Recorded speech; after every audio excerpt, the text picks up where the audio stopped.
कमाई है। इसमें से बहुत लोग गेमिंग एडिक्ट होते हैं। न्यूज एटर्स और अपने आप को सुपरस्टार कहने वाले एक्टर्स किस तरीके से देश के युवाओं की जिंदगियां बर्बाद कर रहे हैं उन्हें जुए में फंसाकर, इसका एक लाइव एग्जांपल देखने को मिला इस वीडियो में। कौन सा ऑनलाइन गेमिंग जो है सर, जो टीवी पे ऐड आता है, जो पैसे कमाने का, जो आज आप टीम लगाइए और करोड़ रुपए कमाइए। इसमें से बहुत लोग गेमिंग एडिक्ट होते हैं। न्यूज 18 के जर्नलिस्ट प्रतीक त्रिवेदी जनता से बात कर रहे थे और सुनिए इस बंदे का क्या कहना था। तुमने खेला क्या ये? Yes sir. कितने पैसे गंवाए?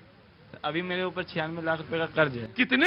96 लाख। 96 लाख रुपए का कर्ज है। पर इसने जेई मेंस क्वालिफाई कर लिया था, लेकिन ये बीटेक की फीस नहीं दे पाया क्योंकि सारा पैसा इसने बर्बाद कर दिया जुए में लगाकर, इन एप्स के जाल में फंसकर। 96 लाख रुपए का कर्ज है तुम्हारे ऊपर। माँ टीचर है, माँ बात नहीं कर रही, क्यों? घर का कोई और लोग? नहीं, रो मत, बिल्कुल रोगे नहीं, बिल्कुल नहीं रोगे। कोई नहीं। हाँ? कोई नहीं, कोई बात नहीं करता। अगर हमको कुछ हो भी जाएगा रोड पे ना, वो तो देखने नहीं आएंगे। और ये सेलिब्रिटीज और इन्फ्लुएंसर्स क्या कहते हैं, अरे हम फोर्स थोड़ी कर रहे हैं लोगों की गलती अगर वो इसमें फंसते हैं तो। यही बहाना ये लोग मारते हैं कि हम अपनी इतनी वायलेंट मिसोजिनिस्ट फिल्में क्यों बनाते हैं। अरे हम तो जो बनाते हैं लोगों की गलती है अगर वो उन चीजों से इन्फ्लुएंस होकर कुछ कर बैठते हैं तो। बिल्कुल मत रो। कल हमने सुसाइड अटेम्प्ट किया था, लेकिन बच गए। नहीं, सुसाइड नहीं, नहीं। घर वाले बात नहीं करना चाहते थे। घर वाले बात नहीं करे तो हम यहाँ आया करो रोज और वहां आके बैठा करो, रोज आया करो, मुझसे बात क्या करो। सोचकर देखो, अगर आपके बच्चे को स्मोकिंग की एड देखने को मिलेगी टीवी पर, जहां उसके फेवरेट सेलिब्रिटीज स्मोकिंग को कूल दिखा रहे हैं, उसे प्रमोट कर रहे हैं, सोशल मीडिया खोलकर उसके फेवरेट इन्फ्लुएंसर स्मोकिंग को प्रमोट कर रहे हैं, टीवी देखते हुए, क्रिकेट मैच देखते हुए स्मोकिंग को प्रमोट किया जा रहा है, तो आपका बच्चा अगर एक स्मोकिंग एडिक्ट बन जाता है, इसमें आपके बच्चे की गलती हुई या इस पूरे माहौल की गलती हुई? अच्छा, टीवी पे तो ऐड आता है कि खेलिए और करोड़पति बनिए सर। ऑब्वियसली माहौल से फर्क पड़ता है, यही कारण है कि इन एड्स को देखकर लोग इन्फ्लुएंस होते हैं। भाई, मेरा भाई बात नहीं करता, मेरा भाई बहुत अच्छा है। यही कारण है कि दुनिया की ज्यादातर डेवलप्ड कंट्रीज में, Spain, Italy, Netherlands, Australia, influencers और सेलिब्रिटीज के द्वारा इन गैम्बलिंग एप्स को प्रमोट करना बैंड है। दिन के टाइम में सुबह के 8 बजे से लेकर 10 बजे तक कंट्री टू कंट्री वेरी करता है, इन एड्स को टीवी पर दिखाया जाना बैंड है। लेकिन हमारे देश में ना सरकार को फर्क पड़ता है, कोर्ट्स इसे स्किल बेस्ड गेम कहकर अलाउ कर देते हैं, और इन सेलिब्रिटीज और इन्फ्लुएंसर्स के तो बहाने सुनो, इनके पास 100 बहाने होते हैं ये करने के लिए। पहले तो मैं तुमसे एक बात कहना चाहता हूं, पहले तू यहां लग, मेरे यहां लग पहले।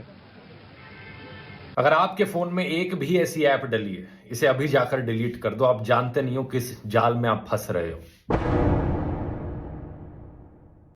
तो फकीर आदमी है, झोला लेके चल पड़ेंगे जी।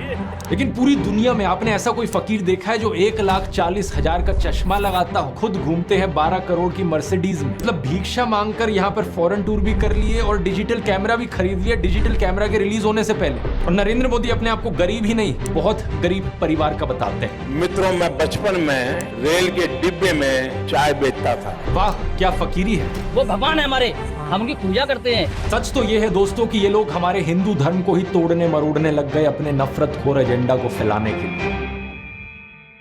नमस्कार दोस्तों, जर्नलिस्ट अनिल यादव एक बीजेपी वर्कर मंगल वाजपेयी से बात कर रहे थे कानपुर में। मंगल एक लोडर का काम करते हैं, यानी गाड़ियों में सामान चढ़ाने का काम करते हैं। क्या नाम बताएं? योगी साहब। मेरा मंगल वाजपेयी है। यहाँ लोडर का काम करवाते हैं। साथ ही साथ ये बीजेपी एमएलए महेश त्रिवेदी के लिए वॉलंटियर भी करते हैं। ये उम्मीद जता रहे थे कि बीजेपी इस बार 400 पार करेगी। चुनाव में किसका माहौल है? बीजेपी जीतेगी 400 के ऊपर। लेकिन जैसे जैसे बात आगे बढ़ती है, मंगल अपनी परेशानियों के बारे में बताते हैं। वो बताते हैं कि उनके पास बिजली नहीं है, सीवर की व्यवस्था नहीं है। हमारे पास बिजली नहीं है घर में, हमारे पास लैट्रिन घर में नहीं है, हमारे पास सीवर व्यवस्था नहीं है। उन्होंने बीजेपी एमएलए महेश त्रिवेदी को कई बार कहा, हमने महेश त्रिवेदी से भी कई बार कहा कि 20 फुट पाइप पड़ना है, तो अगर पड़ जाए तो हमारे घर की सीवर व्यवस्था बन जाए। नहीं बन पाई। उन्हें कुछ भी नहीं मिला और ना ही उन्हें कुछ मिलने की उम्मीद है। त्याग तपस्या की मूर्ति है कि कुछ नहीं मिला, लेकिन उसके बावजूद कोई शिकायत नहीं है और ना कोई उम्मीद है मिलने की। और ना उम्मीद है मिलने की। लेकिन फिर भी वो खुद को भाजपा का भक्त कहते हैं। लेकिन ये तो कहा जाता है ना कि भूखे पेट ना होए भजन गोपाला। इस पर मंगल वाजपेयी जवाब देते हैं कि ऐसा कुछ नहीं है, आदमी बालू खाकर भी पेट भर सकता है, यानी कि मिट्टी खाकर भी पेट भर सकता है। सब हो जाता है अगर संत चलेगा। अगर संत चलेगा तो सब हो जाता है। बालू खा के पेट भर लेता हूँ। इन्हें कोई शिकायत नहीं है। प्रधानमंत्री मोदी को ये परमात्मा मानते हैं, उनकी पूजा करते हैं। ऐसा कैसे हो सकता है कि एक पॉलिटिशियन को लेकर लोग इतने अंधे हो गए हैं? और ये इकलौते नहीं है, मैंने पिछले वीडियो में आपको उसके कई और उदाहरण दिए थे। बीजेपी के टिकट पर तो कुत्ता भी खड़ा हो जाए हम जिता देंगे। ये सच है, अगर कुत्ता भी आएगा उसको भी जिताएंगे। ये तो फिर अंधविश्वास नहीं, भक्त हैं, अंधविश्वास नहीं है, हम भक्त हैं। नहीं, महंगाई मेरे हिसाब से कोई ज्यादा नहीं हुई। अब मैं 10 साल से बनियान नहीं पहन रहा, देखो आप। वो भगवान है हमारे, हम उनकी पूजा करते हैं। ऐसा हुआ है इमोशनल मैनिपुलेशन और ब्रेन वॉशिंग की वजह से। एक बड़े स्केल पर देश में लोगों का ब्रेन वॉश किया गया है, और जो माफिया यहाँ पर ब्रेन वॉश कर रहा है लोगों का, वो 4 डिपार्टमेंट्स पर काम करता है। पहला डिपार्टमेंट लोगों में गर्व और अहंकार भरता है कि आप महान हो क्योंकि आप हिंदू धर्म में पैदा हुए। दूसरा डिपार्टमेंट आपको एहसास दिलाता है विक्टिमाइजेशन का, कि सदियों से, 1000 सालों से आपके पूर्वज विक्टिम बनकर रहे थे। तीसरा डिपार्टमेंट आपके अंदर डर भरता है कि आपको खतरा है उन लोगों से। और चौथा डिपार्टमेंट यहाँ नरेंद्र मोदी को मसीहा बनाता है कि सिर्फ नरेंद्र मोदी ही आपको बचा सकते हैं। पहले 3 डिपार्टमेंट्स की मैं 3 अलग अलग वीडियोस में ऑलरेडी बात कर चुका हूं। अब वक्त है इस चौथे डिपार्टमेंट को एक्सपोज करने का। नरेंद्र मोदी की कल्ट ऑफ पर्सनालिटी, कैसे इनके इतने सारे फेलियर्स के बाद भी लोगों को इमोशनली मैनिपुलेट किया जाता है कि लोग इन्हें भगवान मान बैठे। आइए जानते हैं आज के इस वीडियो में।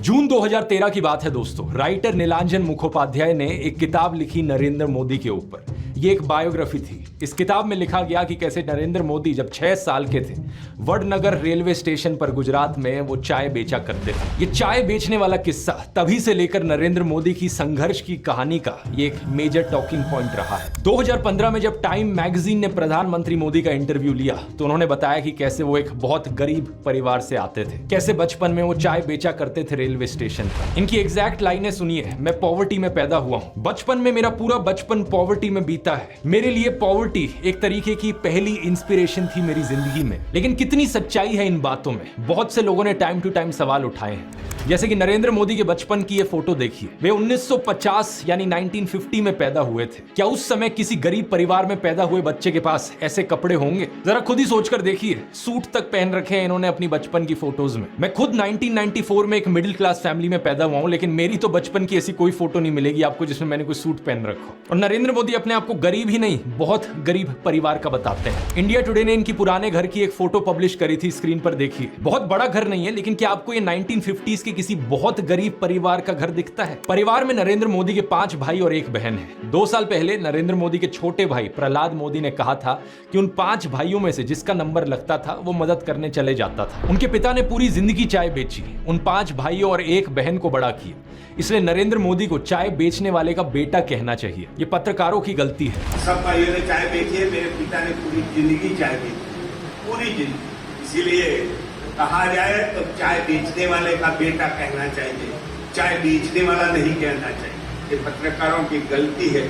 2014 में कांग्रेस नेता अहमद पटेल ने कहा था कि नरेंद्र मोदी कभी चाय वाला नहीं थे, बल्कि वो एक कैंटीन ठेकेदार थे। अब कांग्रेस की बात पर कितना यकीन किया जाए नहीं किया जाए, लेकिन 2021 में बीजेपी ने भी ये कैंटीन वाली चीज अनइंटेंशनली एक्नॉलेज करी थी। रेलवेज मिनिस्टर अश्विनी वैष्णव ने इंस्ट्रक्ट किया ऑफिशियल्स को कि वो वडनगर रेलवे स्टेशन पर एक कैंटीन को ब्यूटीफाई करें। इंडिया टुडे के आर्टिकल में यह क्लियरली लिखा हुआ है और इसके नीचे एक फोटो भी लगी है इस टी स्टॉल / कैंटीन की जो नरेंद्र मोदी के पिता चलाया करते थे। हाल ही में लिखे गए CNN के इस आर्टिकल को देखिए। नीलांजन मुखोपाध्याय खुद कहते हैं कि मोदी की जो पॉवर्टी की कहानी है वो ग्रॉसली एग्जैजरेटेड है, यानी कि बहुत बढ़ा चढ़ा कर लोगों को बताई गई है। इतना ही नहीं, एक दूसरे आर्टिकल में नीलांजन बताते हैं कि नरेंद्र मोदी के पिता के पास इतने पैसे थे कि वो मोदी और उनके भाइयों को स्कूल भेज पाए। और स्कूल जाने का मतलब था कि वो कहीं और फुल टाइम काम नहीं कर सकते थे, बस वो स्कूल के बाद अपने पिता का हाथ बटाया करते थे। ये सब सुनकर एक बहुत बड़ा सवाल आपके मन में आएगा कि ऐसी कहानियों को क्यों बढ़ा चढ़ा कर हमें बताया जाता है। नीलांजन कहते हैं ऐसा इसलिए किया जाता है ताकि इंडियन पब्लिक को एक आइडिया बेचा जा सके।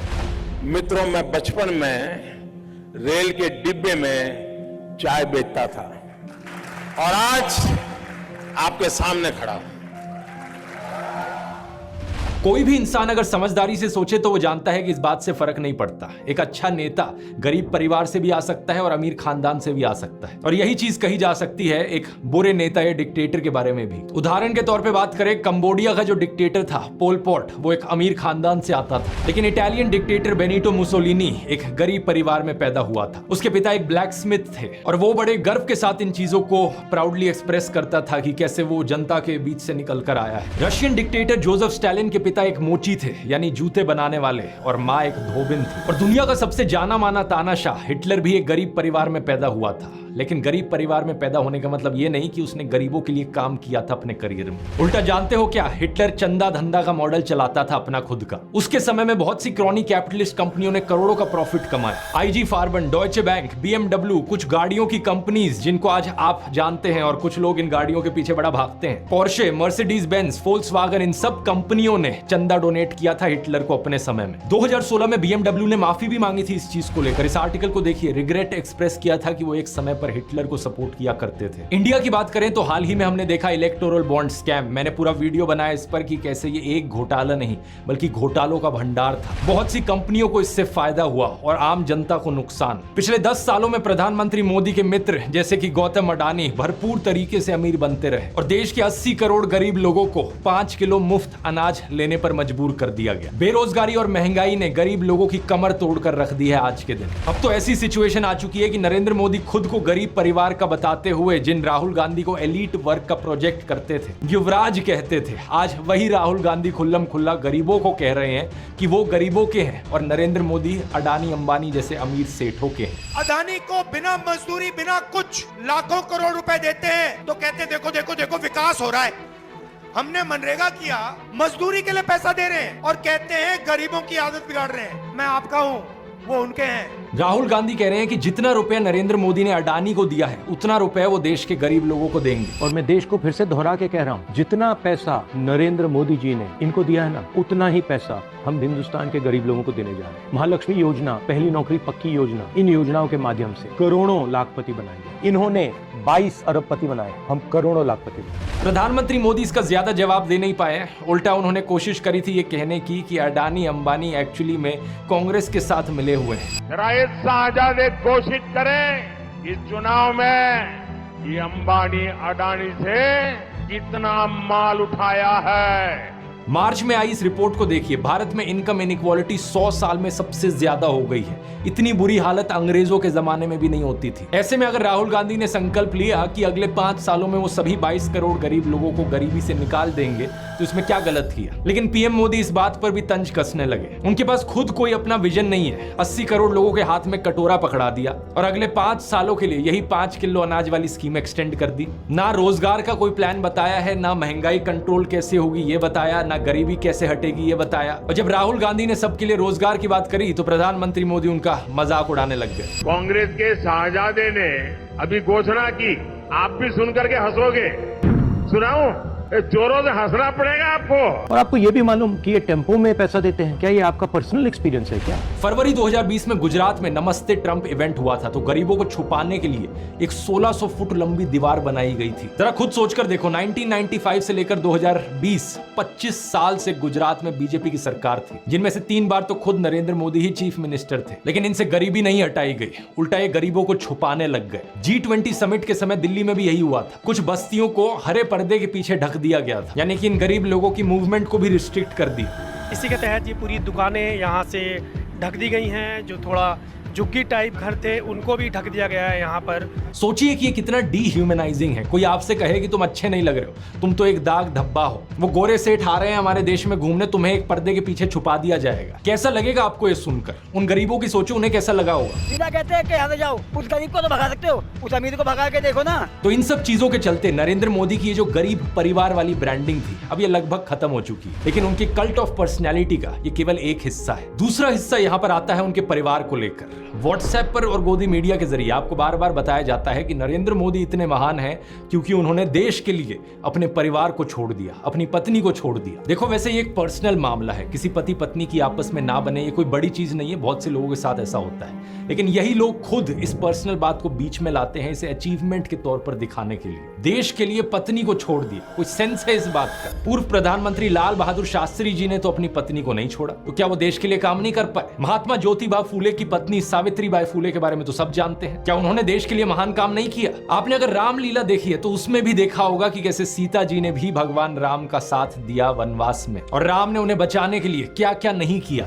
तो व्हाट्सएप यूनिवर्सिटी की एक ऐसी घटिया नारी विरोधी मानसिकता है जहां आप औरत को एक अड़चन की तरह देखते हो, जहां आप पत्नी को छोड़ देने को एक अचीवमेंट की तरह दिखाते हो, और केवल पत्नी ही नहीं बल्कि नरेंद्र मोदी के परिवार को लेकर भी व्हाट्सएप माफिया यही बात फैलाता है। अरे औरों की तो छोड़ो, नरेंद्र मोदी खुद इस बात को बार बार दोहराते रहते हैं, कहते हैं कि उन्होंने अपने परिवार को देश के लिए छोड़ दिया।